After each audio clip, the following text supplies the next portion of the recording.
জানিয়ে দেব সর্বশেষ আপডেট বাংলা সংবাদ। শুরুতেই শিরোনাম। শেখ হাসিনার অধীনে থাকা নেতা এবং মন্ত্রীদের পরে এবার এলাকাভিত্তিক স্বৈরাচারী কর্মকর্তাদের সরানোর পালা শুরু হয়েছে, যার পরিপ্রেক্ষিতে আওয়ামী লীগ সরকারের সময়ে নির্বাচিত দেশের ৩২৩ পৌরসভার মেয়র, ৬০ জেলা পরিষদের চেয়ারম্যান ও ৪৯৩টি উপজেলা চেয়ারম্যানদের অপসারণ করা হয়েছে। সোশ্যাল মিডিয়ায় রায়ের বাজার কবরস্থানের কিছু ভিডিও ক্লিপ ছড়িয়ে পড়েছে, যেখানে দেখা যায় অনেকগুলো গণকবরের চিত্র। কিন্তু সত্যি কি এই কবরস্থানে কোনো গণকবরের অস্তিত্ব আছে? 15 দিন ধরে শেখ হাসিনা তার বোন শেখ রেহানাকে নিয়ে দিল্লিতে অবস্থান করছেন। একটি আধা সামরিক বাহিনীর অতিথি নিবাস বা সেফ হাউসে থাকছেন তারা। শেখ হাসিনা ঠিক কোন ইমিগ্রেশন স্ট্যাটাসে ভারতে আছেন সে ব্যাপারে রয়েছে ধোঁয়াশা। বিষয়টি নিয়ে এখনো পর্যন্ত ভারত সরকার সম্পূর্ণ নীরব রয়েছে। তিনি কোন বিশেষ ভিসায় ভারতে অবস্থান করছেন নাকি তাকে রাজনৈতিক আশ্রয় দেওয়া হয়েছে, এ ব্যাপারে আনুষ্ঠানিকভাবে ভারত সরকার এখনো পর্যন্ত কিছু জানায়নি। এই কারণেই প্রশ্ন উঠেছে, ভারতে এই মুহূর্তে শেখ হাসিনার অবস্থানের বৈধতাটা ঠিক কি এবং সেই স্ট্যাটাস কতদিন পর্যন্ত বৈধ থাকতে পারে। এতক্ষণ শুনছিলেন সংবাদ শিরোনাম, এখন থাকছে বিস্তারিত। শেখ হাসিনার অধীনে থাকা নেতা এবং মন্ত্রীদের পরে এবার এলাকাভিত্তিক স্বৈরাচারী কর্মকর্তাদের সরানোর পালা শুরু হয়েছে, যার পরিপ্রেক্ষিতে আওয়ামী লীগ সরকারের সময়ে নির্বাচিত দেশের ৩২৩ পৌরসভার মেয়র, ৬০ জেলা পরিষদের চেয়ারম্যান ও ৪৯৩টি উপজেলা চেয়ারম্যানদের অপসারণ করা হয়েছে। 18 আগস্ট রবিবার স্থানীয় সরকার বিভাগ থেকে এ সংক্রান্ত আলাদা আলাদা প্রজ্ঞাপনও জারি করা হয়েছে। যদিও ইউনিয়ন পরিষদের চেয়ারম্যানদের এখনই অপসারণ করা হচ্ছে না বলেও জানানো হয়েছে।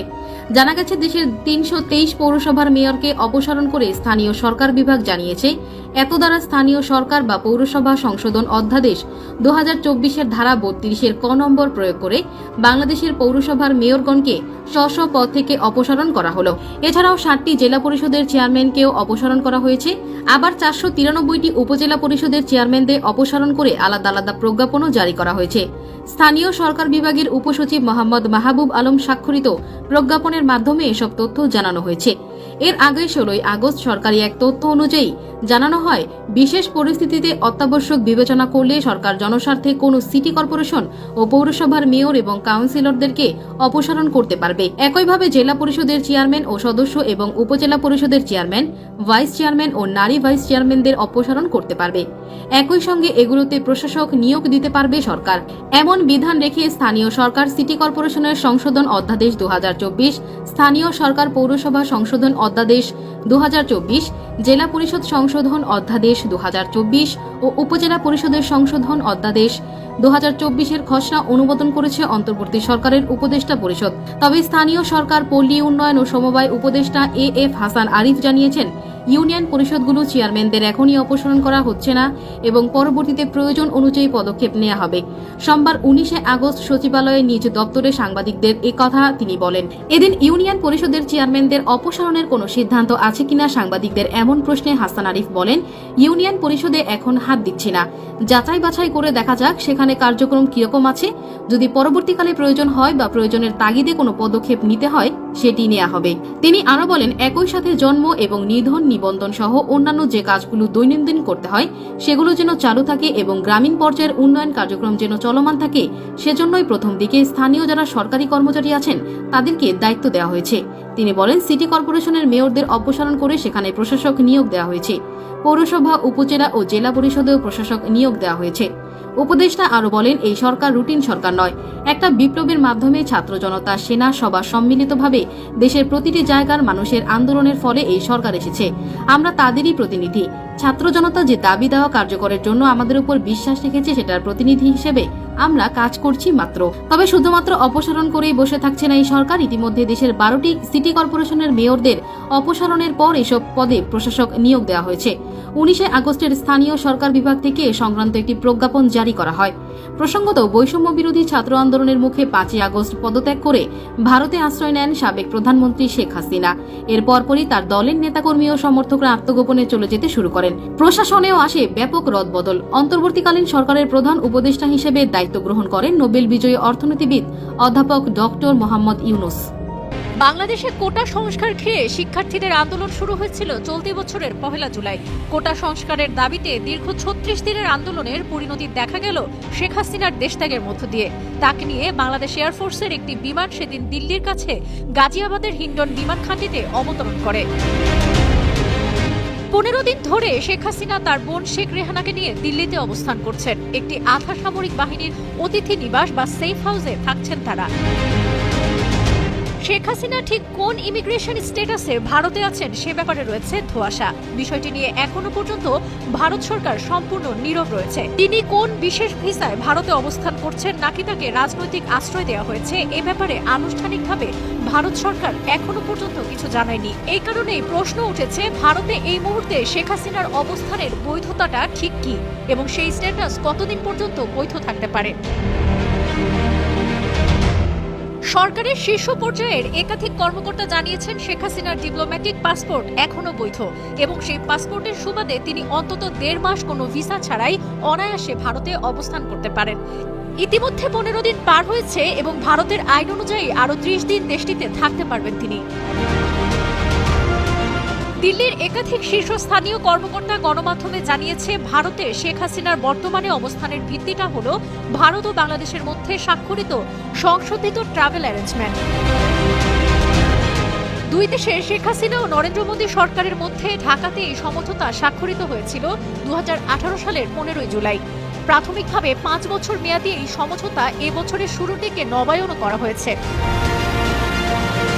ওই সমঝোতাপত্রের এক ধারাতেই পরিষ্কার উল্লেখ রয়েছে উভয় দেশের ডিপ্লোম্যাটিক ও অফিসিয়াল পাসপোর্টধারীদের 45 দিনের মেয়াদে ভিসা ছাড়াই বসবাসের জন্য দুই দেশ পারস্পরিকভাবে রাজি হয়েছে। অর্থাৎ এই সমঝোতা অনুযায়ী বাংলাদেশের ডিপ্লোম্যাটিক বা অফিসিয়াল পাসপোর্টধারীরা ভারতে ভিসা ছাড়াই 45 দিন থাকতে পারবেন। আবার অন্যদিকে ভারতের ওই বিশেষ ধরনের পাসপোর্টধারীরা বাংলাদেশেও ঠিক একই সুবিধা পাবেন। সোশ্যাল মিডিয়ায় রায়ের বাজার কবরস্থানের কিছু ভিডিও ক্লিপ ছড়িয়ে পড়েছে, যেখানে দেখা যায় অনেকগুলো গণকবরের চিত্র। কিন্তু সত্যি কি এই কবরস্থানে কোনো গণকবরের অস্তিত্ব আছে? সরেজমিনে রায়ের বাজারের এই কবরস্থানে গিয়ে দেখা যায় একই সাথে এক লাইনেই প্রায় 100টি নতুন কবর। স্থানীয়দের দাবি এই কবরগুলোই গণকবর। একসাথে এতগুলো কবর তারা আগে কখনো দেখেননি। এই লাশগুলো কবে আনা হয়েছিল বলতে পারেন? এটি বলতে পারবো না, এগুলো গণকবর, এটি বলতে পারবো। গণকবর মানে 1 মাস হয়েছে আনা? এটি তো গণকবর, এটি এগুলো হচ্ছে কি আন্দোলন বলতে সরকার যখন ছিল আমরা মানে এই সময় পরে এরিয়া দেখতেছি। কিন্তু একসাথে এতগুলো কবর কি হয়? মানে একদিনে কি এগুলো পসিবল? একদিনে না, এগুলো হচ্ছে যে বেওয়ারিশ যে লাশগুলো ছিল সেগুলো মানে অজ্ঞাতনামা এরকম কিছু? অজ্ঞাতনামা। এগুলো তো ফেসবুকে দেখছি অনেক, গণমাধ্যমে তো এগুলো আসবে না, কে করবে এগুলো? আমার যা মনে হয় যে এখানে যেগুলো আছে এইখান থেকে ওই গাছ পর্যন্ত যেমন এগুলো নতুন মনে। তবে এই কবরস্থানের ইনচার্জ মোহাম্মদ ফেরদৌস গণকবরের কথা অস্বীকার করে গুজব বলে উড়িয়ে দিলেন। গুজবই, কারণ আমাদের ভয় নাই, হলে না বলতাম, আমাদের ভয় নাই, কারণ আমাদের কোনো গণতন্ত্র ভয় নাই। আমরা তো জানি, কারণ আমরা এখানে হওয়ার সুযোগ নেই। এর কারণে একটা দাপন হইলে তো যদি এমন কারণ আপনার আগে খাতায় এন্ট্রি করতে হবো, কি করতে হবো, লেখতে হবো, এরকম সুযোগ নেই। যে কেউ আইডি কবর দিলে হবে এরকম হয় না, কারণ এগুলো নিয়ম আছে, নিয়ম ছাড়া হয় না, ঠিক না? এর কেমন হইব, সুযোগ নেই। রায়ের বাজার কবরস্থানটি এশিয়া মহাদেশের দ্বিতীয় বৃহত্তম কবরস্থান। এখানে দাফন করা হয় বেওয়ারিশ লাশ। এই কবরস্থানের কবর খোদাইকারী মোহাম্মদ গোলাম রব্বানী দিলেন চমকপ্রদ কিছু তথ্য। তার ভাষ্য অনুযায়ী এখানে যত বেওয়ারিশ লাশ আসে সব নিয়ে আসেন আঞ্জুমান মফিদুল ইসলাম। বেওয়ারিশ লাশ বহন করার দায়িত্ব একমাত্র আঞ্জুমান মফিদুল ইসলাম। অন্য কোনো পন্থায় বেওয়ারিশ লাশ আসবে। বেওয়ারিশ লাশ ময়নাতদন্ত থানার জিটি ব্যতীত লাশ ভিতরে ঢুকবে, কারণ এটা গভর্নমেন্ট প্রতিষ্ঠান সিটি কর্পোরেশন উত্তর পরিচালনা করে সমাজ কল্যাণ বিভাগ। এখানে জবাবদিহিতা সর্বপ্রথম। বেওয়ারিশ লাশের সম্পূর্ণ ডকুমেন্ট, প্রথম মেডিকেল, তারপরে আঞ্জুমান মফিদুল ইসলাম, তারপরে বডিটা আসবে আমাদের কাছে, যেখানে ডকুমেন্ট মেডিকেলও থাকবে, আঞ্জুমানের কাছে পুঙ্খানুপুঙ্খ ডকুমেন্ট থাকবে।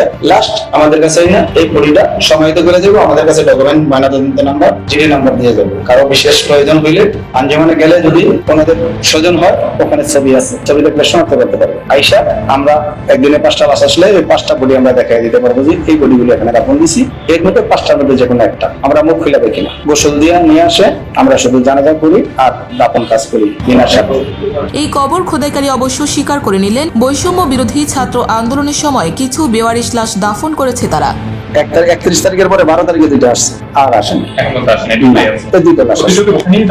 হ্যাঁ এটাতে সিরিয়ালে যত বেওয়ারিশ লাশ আঞ্জুমান নিয়ে আসবে, অন্য কেউ না, এই সিরিয়ালে তখন হইতে থাকবে। সম্ভবত আমাদের এখানে আঞ্জুমান 4টা লাশ পাইছে। তার দাবি বৃষ্টির কারণে কবরগুলোর মাটি সরে যাওয়ায় এগুলোকে নতুন মনে হচ্ছে, কিন্তু কবরের চিত্র দেখে মনে হয় এগুলো নতুন কবর। আর অজ্ঞাতনামা যেসব লাশ দাফন করা হয়েছে সেগুলোর সব নথি আঞ্জুমান মফিদুল ইসলাম ও হাসপাতালের কাছে রয়েছে বলেও জানান তিনি। ঘন কবর বলতে কোনো কবর নাই, একটা কবরে একটা লাশ আছে, ঠিক আছে? তার প্রুফ আমাদের খাতায় আছে, তার প্রুফ আঞ্জুমানের কাছে আছে, তার প্রুফ ইয়াতে আছে, মেডিকেলে আছে, তার প্রুফ থানায় আছে। সোশ্যাল মিডিয়ায় রায়ের বাজার কবরস্থানের গণকবরের চিত্র দেখে সরেজমিনে এসব গণকবর দেখার জন্য ভিড় জমাচ্ছেন অসংখ্য আমজনতা।